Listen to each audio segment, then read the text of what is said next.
दर्शक बंधु मदुआ मानंकु मद पी रास्तार गड़ुथबार तो निश्चय देखिथिबे। हेले आज आमे आपनकु एमिति गोटे मदुआ को देखाइबु जाहाकु देखिले आपण मध्य चमकी पड़िबे। टिके देखंतु एई हाथी को केमिति घुमे घुमे चलीछि आ ता पछरे केते लोक गोडाउछंती। किए हाथीर सुंढरे काठी पुरे दउछि तो पुणी किए हाथी लांज को टाणी देउछि हेले हाथीटी किछि कहि पारुनी। एपटे हाथी तार विशालकाय शरीर को संभाली पार नथिबा बेले गोड़ मध्य एठी बोली सेठी पड़ुछि। केतबळे गजराज टळमळ होई तळे पड़ी जाउछन तो पुणी केतबळे बाट बणा होई एठी बोली सेठी पसि जाउछंती जाहाको देखि आपण मानक मनरे मध्य अनेक प्रश्न उंकी मारुथबो। हेले प्रकृत सत जानिले आपणक पाद तळु माटी खसी जिवो। तेबे गजराज ठंडा ठंडा पाग को देखि निजको संभाली पार नथिबा बेले पेटरे पेटे देसी मद चढ़ाई दिछंती आ ठंडा पागर फुल मजा नेउछंती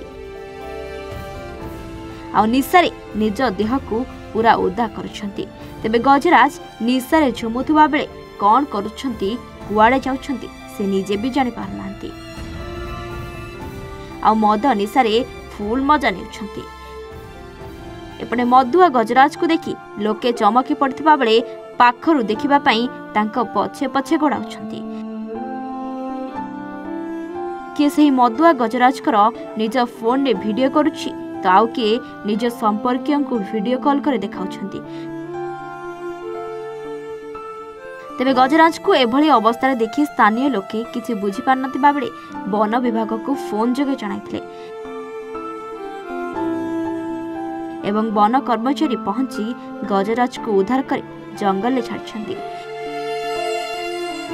एभली दृश्य ढेंकानाल जिला काशीपुर पंचायत भालियापाट ग्राम रे देखिबाकु मिलिछि। से ग्रामर सरकारी देसी मद भाटीर महुल पोछ खाई निशारे झुमुछंती गजराज। गजराजकर एमिति अवस्था देखि लोके मजा नेउथबा बेले तांको गोड़ेई गोड़ेई नै जंगल में छाड़छंती। देसी मद भाटीर मालिक को वन विभाग पक्षरु सूचना देवा सह मौल पोछ को गात खोली पोति देबा पई निर्देश दैछंती। ढेंकानालु अक्षय कुमार नंदन रिपोर्ट A1 ओडिया।